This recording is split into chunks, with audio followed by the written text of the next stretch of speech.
Hello guys, स्वागत है आप सभी का आपके अपने यूट्यूब चैनल एजुकेशनल ज्ञान मैथ्स में।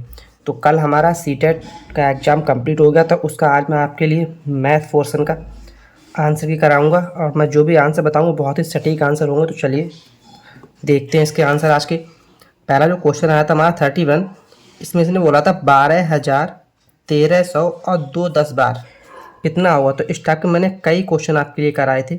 आप मेरी जो क्लासेस देखेंगे उसमें मैंने सभी क्वेश्चन करा रखे हैं। तो इसमें मैंने आपको बोला था जो 12 जितना भी लिखा हो, अगर आपको नहीं आता 12 फिर जितना लिखा 1000 लिखा है तो 1000 से मल्टीप्लाई करा देंगे। 13 फिर 100 लिखा है तो 100 से मल्टीप्लाई करा देंगे। और 2 फिर 10 लिखा है तो 10 से मल्टीप्लाई करा देंगे। अब इन सबको जब ऐड करूँ तो ये 12,000 हो जाएगा। ये 13 100 ये 20। तो यहाँ से जो हमें इसका राइट आंसर मिलेगा वो 13,220। ऑप्शन नंबर 4 क्या होगा इस क्वेश्चन का राइट आंसर। ठीक है, चलिए नेक्स्ट क्वेश्चन देखते हैं। जो क्वेश्चन नंबर 32 था, इसमें इसने पूछा था कि ये जो 1 करोड़ है, क्या बोला था क्वेश्चन नंबर 32 में, 1 करोड़ में कितने मिलियन होते हैं, मतलब 1 करोड़ कितना होता है इसने पूछा। तो इस 1 करोड़ में 10 मिलियन 10 मिलियन होते हैं। ऑप्शन नंबर 2 क्या होगा इस क्वेश्चन का राइट आंसर। ऑप्शन नंबर 3 देखते हैं। थर्ड ऑप्शन में इसने पूछा था which of the following resource is the best suited to explain the concept of decimal. मतलब डेसिमल का जो कॉन्सेप्ट है उसे एक्सप्लेन करने के लिए सबसे सुइटेबल इसमें क्या है। तो इसमें नंबर 1 तो मतलब ग्राफ पेपर ये होता है, और नंबर 2 चार्ट पेपर। इन दोनों में मतलब थोड़ा सा मुझे कन्फ्यूजन, शायद चार्ट नंबर चार्ट होगा या फिर डेसिमल बॉक्स होगा। बट यहाँ पे जो इसका बेस्ट ऑप्शन होगा वो हमें ये लगता है कि एक तो ग्राफ पेपर तो होगा ही होगा। तो इसका जो राइट आंसर होगा ऑप्शन नंबर डी किससे मिल रहा है हमें, इसमें मिल रहा है 3 में। तो इसके जो राइट आंसर ये दोनों हो जाएंगे, बी और डी। क्लियर है ना। नेक्स्ट 34 देखते हैं। इसमें इसने बोला which of the following letters has no line of symmetry. तो लाइन ऑफ सिमेट्री क्या होता है, मतलब ऐसी ऐसी लाइन जिसको हम ड्रॉ करें तो उससे कोई भी शब्द है वो 2 पार्ट्स में डिवाइड हो जाता है। तो इस पर अगर हम एक्स को इस तरह से लाइन ड्रॉ कर देंगे तो ये एक्स ड्रॉ हो जाएगा, 2 पार्ट में बट जाएगा। ए को अगर हम ऐसे ड्रॉ करेंगे तो ए भी हो जाएगा और एम भी हो जाएगा। बट एल एल को अगर हम ऐसे ड्रॉ करेंगे तो ये 2 पार्ट में नहीं करेगा। तो ऑप्शन नंबर 2 क्या होगा इस क्वेश्चन का right answer. Next question number 35 में से बोला इन ए सर्टेन वीक में the number of patient in a dental clinic was as follow. मतलब कोई डेंटल डॉक्टर है, उसके जो क्लिनिक पे वो ये मंडे ट्यूसडे इतने इस तरह से स्टूडेंट आते हैं, सॉरी वो मतलब पेशेंट आते हैं। तो इसमें बताना है हमें, इसमें ऑप्शन दिए हैं कि इन सब में राइट ऑप्शन कौन सा है, सॉरी रॉन्ग कौन सा है। रॉन्ग पूछा है, रॉन्ग कौन सा है। तो इसमें जो रॉन्ग हो ऑप्शन नंबर 1 होगा, क्योंकि इन सबको जब हम ऐड करेंगे तो ऐड करने पर हमें कितना 201 मिलेगा। ठीक है, बट यहाँ पे दिया टोटल नंबर ऑफ पेशेंट बस 200। तो ऑप्शन नंबर 1 क्या होगा इस क्वेश्चन का राइट आंसर। चलिए नेक्स्ट क्वेश्चन नंबर 36। इसमें से बोला है यदि x रेशियो बाई बराबर p रेशियो की हो तो निम्नलिखित में से कौन सत्य है। जो राइट है वो हमें बताना, कौन सा करेक्ट है वो हमें बताना। तो इसका जो राइट ऑप्शन मुझे लग रहा है वो ए में अगर हम x plus by ratio by, इसे हम ऐसे जितना हमने इधर ऐड किया उतना हम इधर ऐड कर सकते हैं। ठीक है, ये भी यहाँ हमने जितना माइनस किया उतना माइनस स्टार्ट किया, ये भी ठीक है। और सी x रेशियो p बराबर बाई रेशियो क्यू, इसे भी मिल सकते हैं। तो option number A B C इसके राइट होंगे। तो कौन से मिल रहा है ऑप्शन नंबर 1 में। तो ऑप्शन नंबर 1 क्या हो जाएगा इस क्वेश्चन का राइट आंसर। नेक्स्ट देखते हैं क्वेश्चन नंबर 37। इसमें इसने पूछा है निम्नलिखित में से किन भारतीय गणतज्ञों को संख्यावाचक विशेषण के संस्थापक के रूप में माना जाता है। तो इसमें नंबर 1 जो रामानुजन है वो तो माना ही माना जाता है। ठीक, अब इसमें जो नेक्स्ट क्वेश्चन पर हमें 12 मील लग रहा है, तो इसके रामानुजन और 12 मील ये दोनों राइट आंसर होंगे। तो ऑप्शन नंबर 2 क्या होगा इस क्वेश्चन का राइट आंसर। क्लियर है। चलिए नेक्स्ट क्वेश्चन नंबर 38 देखते हैं। इसमें इसने बोला है संख्याओं के बारे में निम्नलिखित में से कौन सा कथन सत्य है, कौन सा करेक्ट है वो हमें बताना है। इसने क्या क्या बोला है, सभी धनात्मक पूर्णांक एक पूर्ण संख्या होती हैं, ठीक है होती हैं। और सभी पूर्ण संख्या पूर्णांक होते हैं, ये भी सही है। और सभी परमेय संख्या वास्तविक संख्याएं होती हैं, ये भी सही है। और सभी परमेय संख्या वास्तविक संख्याएं होती हैं, सभी अपरमेय संख्याएं वास्तविक संख्या हो सकती है, हाँ ये भी सही है। इसका मतलब इसके चारों ऑप्शन सही हैं। बट इसमें इसने जो ऑप्शन हमें दिए हैं वो ए एंड डी दिया है, ओनली बी दिया है, ओनली सी दिया है और बी सी एंड डी दिया है। तो इसमें थोड़ा सा मतलब कन्फ्यूजन, अगर इसमें ये एक कॉमन नंबर सभी को मिलेगा, क्योंकि इसमें अगर उसने CBSE सही से इसका चेक किया तो उसके चारों ही ऑप्शन ठीक हैं। तो इसमें एक कॉमन नंबर सभी को मिलेगा। Next question number 39। इसमें इसने पूछा है the main purpose suggested by the NCF 2005 in teaching learning में ऑफ मैथमेटिक्स में क्या है। तो इसमें जो पहला ये हमारा रचनात्मकवाद, ये हमारा इस क्वेश्चन का क्या हो जाएगा right answer. Next question number 40 देखते हैं। 40 में इसने बोला है एक कक्षा में विद्यार्थी प्रतिशत छूट पर आधारित प्रश्नों को हल कर रहे हैं। एक प्रश्न पर में विद्यार्थियों को प्रत्येक मोटरसाइकिल पर 8% की छूट तथा 2 मोटरसाइकिलों के मूल्य का परिकलन करने की आवश्यकता है। एक समूह दोनों मोटरसाइकिलों के कुल मूल्य का परिकलन करता है और फिर कुल मूल्य पर 16% काट देता है। इस समूह द्वारा प्रयोग की गई विधि कौन सी है? तो इसमें जो इस क्वेश्चन का राइट आंसर ऑप्शन नंबर 1 होगा। क्यों होगा? क्योंकि इसमें बोला इसने गलत है, क्योंकि कुल मूल्य से 16% काट दिया बजाय 16% कुल मूल्य के औसत। क्योंकि अगर एक मोटरसाइकिल पर उसने 8% की छूट दी तो हम अब रेट तो मतलब फिक्स है नहीं, कोई मोटरसाइकिल अगर 1 लाख रुपए की तो कोई 50,000 की है, तो दोनों को हम ऐड करके उसके जो टोटल होगा उसमें से उसके एवरेज में से 16% हम काटेंगे तो हमें उसका राइट आंसर मिलेगा। तो ऑप्शन नंबर 1 क्या हो जाएगा इस क्वेश्चन का राइट आंसर। क्लियर है ना? नेक्स्ट क्वेश्चन नंबर 31 देखते हैं। इसमें इसने बोला है समीकरण पढ़ाते समय शिक्षिका अद्वितीय हल वाले रैखिक समीकरण की अवधारणा को समझाती है। वह आगे पूछती है अगर हल दिया गया हो तो आप कितने समीकरण बना सकते हैं। तो इस टाइप में हम अगर कोई भी हमें एक हल दिया है, ठीक है, सपोज कर लिए हमें कोई ऐसे 10 हल दिया है, तो इस 10 को हम कैसे लिख सकते हैं 5 + 5 लिख सकते हैं, 8 + 2 लिख सकते हैं, ठीक है। तो इसके लिए हम काफ़ी 7 + 3 भी लिख सकते हैं। तो ऐसे हम कई समीकरण बना सकते हैं। तो ऑप्शन नंबर 4 क्या हो जाएगा इस क्वेश्चन का राइट आंसर। के लिए नेक्स्ट क्वेश्चन नंबर 42 में दिया है 2 columns are given as below. ये 2 कॉलम दिए हैं, इनको हमें मैच करना है। तो इसमें इसने बोला है श्यामपट का एक फलक। तो इसका जो राइट आंसर रहेगा वो ऑप्शन नंबर 4 होगा। ऑप्शन नंबर 4 क्यों होगा? क्योंकि इनमें अगर आपको कुछ भी दे तो आपको एक चीज़ पता ही होगी, एक रेखाखंड जो है कोई भाई रेखा आई है, इस तरह से कोई रेखाखंड खींचा तो इसका जो रेखाखंड होता है 2 पॉइंट के बीच होता है। ये पॉइंट ये बी पॉइंट है, इन दोनों के बीच ही तो होगा। तो एक रेखाखंड के 2 अंत बिंदु होते हैं, इसके 2 अंत बिंदु, एक अंत बिंदु एक अंत बिंदु ये है। अब हम अगर ऑप्शन में देखेंगे तो डी का जो राइट है वो वन सिर्फ एक में दिया है। तो ऑप्शन नंबर 4 क्या हो जाएगा हमारा इस क्वेश्चन का राइट आंसर। क्लियर है ना? नेक्स्ट देखते हैं। नेक्स्ट क्वेश्चन नंबर 43 में इसमें से बोला ये दिया है कोई एक क्वेश्चन इसने दिए और इसमें स्टार की जो स्टार दिया है यहाँ पे इसकी वैल्यू फाइंड करनी है। तो इसमें हम क्या करेंगे जब 123 ये जो है इस 123 जब इसके लिए हम डिवाइड करेंगे, जब 123 से यहाँ पे डिवाइड यहाँ पे तो किसी बच्चे ने डिवाइड किया है तो हमें यहाँ पे क्या 5 मिलेगा। ये जब डिवाइड करेंगे तो बीच में 5 मिलेगा। तो इस 5 की जब इधर कंपेयर कराएंगे तो यहाँ पे स्टार बराबर क्या 5 हो जाएगा। तो ऑप्शन नंबर 1 क्या हो जाएगा इस क्वेश्चन का right answer. Next question number 44 देखते हैं। इसमें इसने बोला है सौम्या ने 13/01/1992 को नौकरी आरंभ करना किया तथा 31/03/2023 को उसने सेवानिवृत्त ले ली। उसकी नौकरी की कुल अवधि कितनी थी? तो इस क्वेश्चन का जो राइट आंसर होगा वो ऑप्शन नंबर 1 होगा 31 वर्ष 2 मास 18 दिन। क्लियर है? नेक्स्ट क्वेश्चन नंबर 45 में इसने दिया है गणित की कक्षा में विद्यार्थियों में व्यक्तित्व भिन्नता की पहचान के लिए निम्नलिखित में से कौन सी आकलन तकनीकी उपयुक्त नहीं होगी। क्या पूछा है? नॉट पूछा है, नहीं होगी।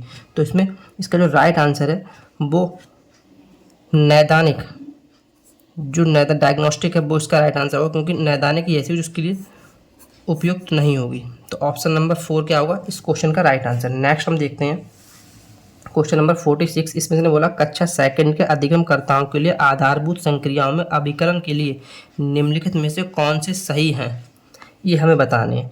तो इसमें इस क्वेश्चन का right answer option number A और बी दोनों होगा। तो ऑप्शन नंबर 1 क्या होगा इस क्वेश्चन का राइट आंसर। क्लियर है ना? नेक्स्ट देखते हैं क्वेश्चन नंबर 47। इसमें इसने बोला है गणित कक्षा में शिक्षक भिन्न भिन्न कोणों की अवधारणाओं को समझा रही है। उसे यह अनुभूति होती है कि कैंची को समझाने के लिए सर्वोत्तम उदाहरण क्या है। तो कैंची हमारी कैसी होती है, इस टाइप से बनी होती है ना कैंची, ये इस टाइप से कैंची बनी होती है, बीच में यहाँ पे ये वो लगा दो इसके इस तरह से। तो इसकी जो सर्वोत्तम बताओ शीर्षाभिमुख कोण, क्योंकि ये दोनों कोण शीर्षाभिमुख कोण जाएगा। एक कोणों का रैखिक युग्ल, जो रैखिक कोई 2 रेखाएं हैं इनका जो रैखिक क्या बन रहा है युग्ल। तो ऑप्शन नंबर ए और बी किस में दिया है ऑप्शन नंबर 2 में। तो ऑप्शन नंबर 2 क्या हो जाएगा हमारा इस क्वेश्चन का राइट आंसर। क्लियर है ना? नेक्स्ट क्वेश्चन नंबर 48 ये इसने दिया है एक क्वेश्चन, इसको जब हम सॉल्व करेंगे तो सॉल्व को इसका जो आंसर मिलेगा ऑप्शन नंबर 3 मिलेगा 0। ठीक है। नेक्स्ट क्वेश्चन नंबर 49 में इसमें से बोला क्योंकि हमें अरेंजमेंट दिया है, इसमें इसने बोला इसे अवरोही क्रम, अवरोही मतलब उतरते हुए क्रम में, पहले बड़ा फिर छोटा फिर छोटा। तो इसका जो राइट आंसर ऑप्शन नंबर 3 होगा। अगर आप चेक करेंगे तो ऑप्शन नंबर 3 क्या मिल जाएगा हमें इसका राइट आंसर। नेक्स्ट देखते हैं क्वेश्चन नंबर 50। तो क्वेश्चन नंबर 50 में बोला है इसने एक अंडे का द्रव्यमान लगभग 65 ग्राम है, तो 2 दर्जन अंडों का द्रव्यमान कितना होगा जब एक का 65 ग्राम है। ठीक है, एक का 65 ग्राम है तो 2 दर्जन कितना 24 हो जाएंगे अंडे। तो इनकी जब हम मल्टीप्लाई कराएंगे तो हमें मिलेगा यहाँ पे 1560। किस में? ग्राम में मिलेगा हमें 1560 ग्राम में। बट इस 1560 ग्राम को जब हम किलोग्राम में लिखेंगे तो ये क्या लिखा जाएगा 1.56 kg। तो ऑप्शन नंबर 2 क्या हो जाएगा हमारा इस क्वेश्चन का राइट आंसर। नेक्स्ट देखते हैं क्वेश्चन नंबर 51। 51 में इसने बोला है निम्नलिखित में से गणित की एक प्रयोगशाला की विशेषताओं को निरूपित करता है। तो गणित की प्रयोगशाला को कब निरूपित करता है? तो इस क्वेश्चन का जो राइट आंसर है अनौपचारिक अन्वेषण के द्वारा, ये नहीं होगा इसका। ठीक है, यह प्रयोगों के द्वारा गणितीय प्रमेयों को सिद्ध करने के अवसर प्रदान करती है। ठीक है, बी ठीक है हमारा। एक कनेक्टर बनाने की और उनकी जांच करने और देखे गए पैटर्न का सामान्यीकरण करने के अवसर प्रदान करती है। ठीक है, ये विषय। तो बी और सी क्या होगा हमारा इस क्वेश्चन का right answer option number 1। Clear है ना? ऑप्शन नंबर 1 क्या हो जाएगा हमारा इस क्वेश्चन का right answer. Next question number 52 में बोला बुनियादी स्तर के लिए राष्ट्रीय पाठ्यक्रम जो NCF 2022 ने अमूर्त गणितीय अवधारणा के शिक्षण के समय निम्नलिखित में से किन घटकों का पर महत्व प्रकाश डाला है। तो इसमें जो प्रकाश डाला नंबर 1 पे बी आता है अनुभव एक्सपीरियंस, फिर जो बोलचाल आती है सी, फिर ए आता है लिखित, और लास्ट में हमारा चित्र आता है डी। तो ये किसमें दिया है BCAD। ऑप्शन नंबर 3 क्या हो जाएगा इस क्वेश्चन का right answer. Next option number 53 देखते हैं। तो क्वेश्चन नंबर 53 में क्या बोला है राजू के पास प्रत्येक 20 लीटर वाले प्रत्येक 5 बर्तन में तारपीन का तेल है। उसने 5 लीटर वाले 10 बर्तन, जब 5 लीटर वाले 10 भरे तो कितना भर लेगा 50 लीटर भर लेगा, और 2 लीटर वाले 10 बर्तन भरे तो कितना भर लेगा 20 लीटर से भर लेगा। तो 50 20 70 तो भर गए। अब बचे कितना, टोटल कितना था 20 लीटर वाले 5 बर्तन थे, तो टोटल कितना हो जाएगा 20 × 5 मतलब टोटल 100 लीटर था उसके पास। तो 100 में उसने 80 लीटर तो भर लिया, तो बचा कितना 30 लीटर। तो ऑप्शन नंबर 3 क्या हो जाएगा इस क्वेश्चन का राइट आंसर। नेक्स्ट देखते हैं। नेक्स्ट क्वेश्चन नंबर 54 में बोला है निम्नलिखित में से बच्चों के लिए कौन सा अधिगम अनुभव समाज तथा दैनिक जीवन में गणित के योगदान को प्रतिबंधित करता है। ठीक है, तो इस क्वेश्चन का जो राइट आंसर होगा वो होगा छोटे समूह वाले ऐसे खेल खेलना जो गणितीय कौशल एवं धारणाओं पर आधारित हों, औपचारिक एवं अनौपचारिक भाषाओं दोनों का उपयोग कर गणितीय विचारों पर लिखित संप्रेषण करना, रोजगार के भिन्न भिन्न क्षेत्रों के लोगों से मिलना तथा अन्वेषण करना कि वे अपने काम में गणित का प्रयोग किस प्रकार कर सकते हैं। तो इस क्वेश्चन का राइट आंसर हमें लग रहा है वो ऑप्शन नंबर ए लग रहा है। क्यों? क्योंकि छोटे समूह वाले बच्चे क्या करेंगे, बच्चे एक छोटे समूह बनाए किसी मतलब रोजगार में जाके वहाँ तो किसी से बात नहीं करेंगे, वो अपने छोटे छोटे समूह बना के उसमें अपने कौशलों का विकास करेंगे। तो ऑप्शन नंबर ए क्या हो जाएगा इस क्वेश्चन का राइट आंसर।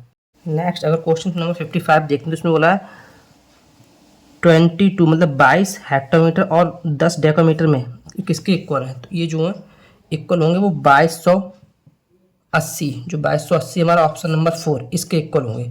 ठीक है, ऑप्शन नंबर 4 क्या हो जाएगा हमारा इस क्वेश्चन का राइट आंसर। नेक्स्ट 56 में इसने बोला है a mathematics teacher discuss the concept of open and close curve in class में for understanding for student she gave an example with 4 points if the curve is open then the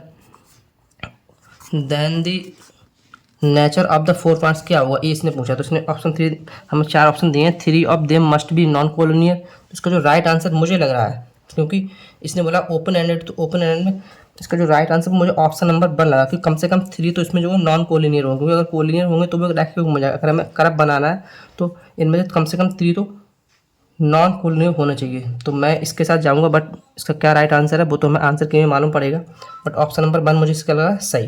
तो next देखते हैं question number 57। इसमें बोला है 2 angle दिए हैं, एक 50 दिया है, एक 30 दिया है, और थर्ड एंगल पूछा। तो सबको पता है किसी भी ट्राइंगल का कुल एंगल 180 होता है, इसमें से 50 और 30 80 जब माइनस कर देंगे तो कितना बचेगा 100। तो ऐसे बेसिक से क्वेश्चन इसमें आए थे। ऑप्शन नंबर 2 ये सारे क्वेश्चन मैंने आपको अपनी क्लास में कराए हैं, अगर आप एक बार रीचेक करेंगे तो आपको ये सारे क्वेश्चन वहाँ देखने को मिल जाएंगे। नेक्स्ट क्वेश्चन नंबर 58 में इसने बोला है कि कथन गणित उन स्तरों में पदानुक्रमित है जो कि तार्किक रूप से व्यवस्थित है के लिए निम्नलिखित में से कौन से सही उदाहरण है। तो इसके सही उदाहरण ऑप्शन नंबर ए और सी होंगे, क्योंकि पूर्णांकों की अवधारणा का ज्ञान होना गुणा और भाग से पहले जरूरी है, और दूसरा है संख्या का, हमें संख्याओं का बोध होना किससे, अवधारणा से पहले जरूरी है। तो ऑप्शन नंबर ए और सी हमें किस में देखने को मिलते हैं, ऑप्शन नंबर ए और सी ऑप्शन नंबर 4 में देखने को मिलते हैं। तो ये क्या हो जाएगा हमारा इस क्वेश्चन का राइट आंसर। नेक्स्ट देखते हैं क्वेश्चन नंबर 59। तो 59 में इसने बोला है, ये अंक दिए हैं 5, 1, 0, 3, 9 और 6, इनसे बड़ी हुई सबसे बड़ी संख्या और सबसे छोटी संख्या को अंतर निकालना है। तो ये मैंने आपको कॉन्सेप्ट कराया है। इसमें हम क्या करते हैं, सबसे बड़ी संख्या लिखनी है, तो सबसे बड़े पहले लिखने से 9, फिर 6, फिर 5, फिर 3, फिर 1, 0। जैसे ये यहाँ पे किसी ने बच्चे ने किया भी इस तरह से किया हुआ है, ठीक। तो यहाँ पे इसका जो राइट आंसर आएगा वो अगर हम यहाँ पे देखेंगे तो 9, 5, 95, 17, 41 किस में दिया, ऑप्शन नंबर 4। तो ऑप्शन नंबर 4 क्या हो जाएगा हमारा इस क्वेश्चन का राइट आंसर। क्लियर है। और लास्ट क्वेश्चन देखते हैं क्वेश्चन नंबर 60।